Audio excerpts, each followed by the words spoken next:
Nikki, bro! Oh, aga mo naman. Inagahan ko talaga kasi may tatanong ako sa'yo. Okay lang ba?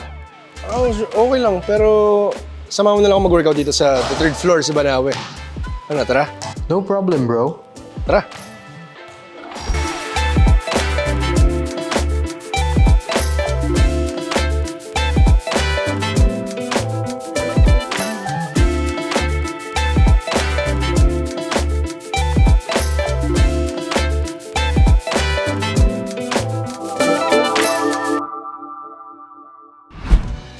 Curious ang madami. Nikki ba talaga ang name mo? Nikki talaga, pero may ano ako, may second name kasi ako. Philipson yun. Tapos, nanggaling yun sa name ng papa ko. Kasi Philip yung pangalan niya. Tapos son, kasi son. So, Philipson. So, Nikki Philipson talaga. Chinese ba si Nikki? Hindi. Kasi yung Nikki ko, Koreano. Nikki ko, Chinese yan, Chinese. Mayroon akong konting Filipino blood. Kasi yung papa ko half, tapos yung mama ko may 1/4 na lang na Pinoy. So, calculate na lang. Balikan niyo ako sa next vlog. What's your childhood dream?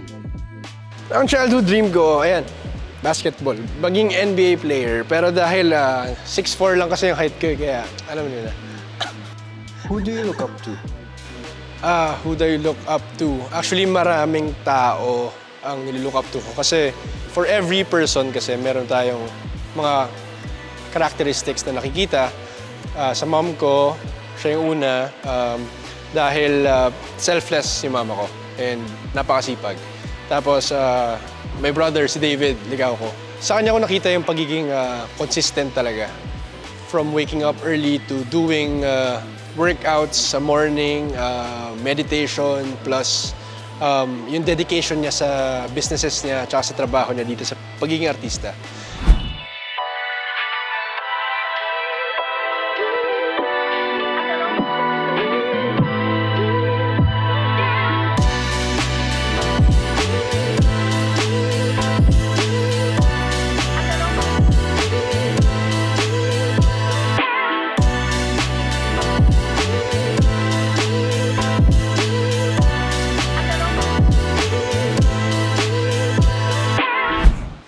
Bro, Oh, what are you currently obsessed with? I'm currently obsessed with, bukod sa paglalaro ng video games, Valorant, pag-workout, and pagbabasketball, pinaka-obsessed ako right now is to improve myself sa lahat ng aspeto. Kasi, kumbaga, I don't want to stop learning kasi gusto ko lagi may bago kong tututunan. And kung meron akong mga maling nagawa or mga hindi ko na perfect, yung parang sa standard ko, gusto ko siyang i-improve or kahit hindi ko siya ma-perfect, basta laging constant improvement sa sarili ko. Who are you dying to meet in person? Hindi naman dying, siguro living. Ang tinitingala ko sa basketball, si Derrick Rose, NBA. Sabi ko kasi sa sarili ko, bago ko pumunta sa next life, dapat ma-meet ko siya. Tsaka siya talaga yung idol ko sa NBA. Bro, naalala mo ba yung first casting or go-see mo? Naku po. First casting or go-see, siguro ano yan, modeling siguro yan. Tapos, feeling ko print ad yun yung mga starting ko parang wala pa yata ako sa GMA nun. Siyempre, sobrang kabado kasi ang alam ko lang naman, kasi nag-varsity ako nung high school, so ang alam ko lang is basketball, school, and smile-smile na lang ako doon, tapos pakilala. Sa awa ng Diyos, okay naman, nakuha naman ako nung first casting ko. Ano yung unang role mo? Sa naalala ko yung first role ko sa GMA was MPK. Ang mama ko noon si Miss Jo Berry. Tapos anak niya ako, mga role ko doon is alam ko bakla ako doon na closet Pero actually hindi ko siya na-nail yung role na yun. Kasi first ever role ko, tapos hindi ko pa siya talagang naaral, kumbaga. And late na nabigay sa akin yung role. Anong dream role? Ang dream role ko yung mga parang mental disability, mga ganun, yung mga challenging roles. Like, pwede rin yung mga Joker-ish roles and action movies kasi gusto ko rin yung mga ginagawa ni Tom Cruise, mga ganyan. So, baka Black Rider. Hello po.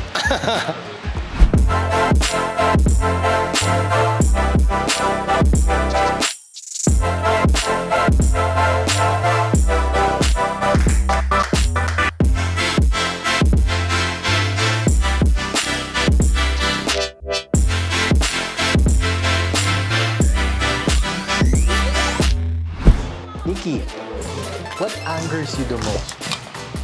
Ikaw, na joke. Yeah, catch my breath. Kapagalit sa akin, first thing that comes to mind, yung mga taong hindi lumalaban ng patas. There are people na iba yung circumstance sa buhay, pero you can always think of a good and pure way of getting things. Yan. So, please improve yourself na lang. Yan lang. What's your spirit animal? Spirit animal, ni-research ko talaga ito eh. Tinignan ko kasi yung personality ko. So, ang nakita ko, for someone na being patient and parang waits for the perfect time or moment, is a snow leopard. Bago niya, social, di ba? Kahit wala snow dito, kaya snow leopard. Inaantay niya yung perfect moment to get its prey. Sa wild, medyo hindi siya magandang panoorin, pero pwede natin makuha doon yung lesson na hinihintay mo yung tamang moment na para sa'yo. Just be patient and do what you can at the moment. Kung may message ka sa 10-year-old Nikki, ano yun? Oh, may message para sa sarili ko na 10 years old is, una sa lahat, I'm proud of you. And just keep going, keep moving forward.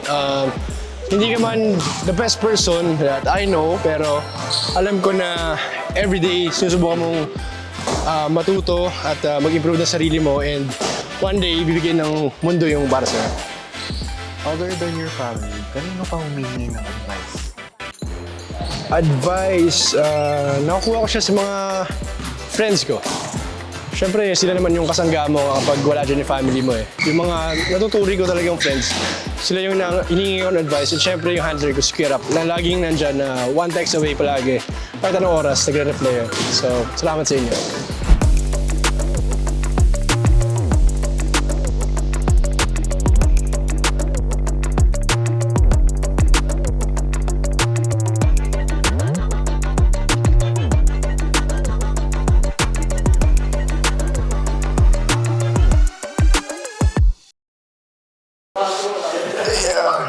Nikki, Oh, why did you start vlogging? sige. Bago tayo umuwi, sagutin natin yung questions mo. Bakit ako nag-vlog? Una sa lahat, na-inspire ako dun sa mga vloggers na international na tumutulong or nag-give back sa mga audiences nila. Medyo mahirap siya at start. Siyempre, kailangan mo ng sponsor or puhunan for that. Pero yun yung, kumbaga, nag-fuel sa akin para sa drive ko, para ituloy-tuloy yung vlogging. So, dati nag-vlog na rin ako, tapos na-stop. And then, this time, with the help of GMA, NMI, itutuloy natin yan para umabot tayo dun sa goal ko na makatulong sa iba to inspire them or to just help them or make their days. Yan. Sinong sparkle artist ang gusto mong makakolab? Ako, mahirap pumili na isa eh. Kasi ang daming nag-vlog sa GMA na co-artists ko, na friends ko rin. So, gusto kong simulan siguro sa mga yung mga mas close ko, sila Paul Sala, sila Mikey, sila David. And napanood ko rin kasi yung recent interview ni Alden na nagtayo siya ng foundation for scholars. So gusto ko rin siya mga collab dahil parang feeling ko same kami ng goal for the community. So yun yung mga ilan sa mga gusto ko. Pero syempre, pwede naman natin itry lahat. Bro, wait lang. Meron ba? Sige, sige. Any New Year's resolution na pwede mo i-share? New Year's resolution, tulad na sabi ko, keep on improving yourself. Kahit na paunti-unti yan, kahit baby steps lang. Basta tuloy-tuloy nyo lang yung pag-improve sa sarili nyo. Lagi kayong maghanap ng pwedeng matutunan every single day. Because tulong na to sa atin at malay natin makatulong tayo sa ibang tao. Bro, what are you looking forward to ngayong 2024? Ang nilook forward ko is to have more substantial projects sa GMA and sa labas ng GMA. Kumbaga gusto kong gumawa ng mga magagandang role. Plus, gusto ko rin na mag-start ng sarili kong passion outside GMA. This is to help others din and to learn more about myself. Meron pa last. Sige, last. Like or subscribe? Guys, syempre gusto natin pareho like and subscribe. And syempre kung nagustuhan itong video na to, please like it and comment down below kung ano yung gusto nyo pang makita sa aking vlogs. And kung sino yung gusto nyo makita ang makakolab ko, keep on watching my videos. Abangan nyo po ang aking next na video. Maraming salamat mula sa aking puso. This is Nicky Ko and I'll see you guys in the next one. Bye!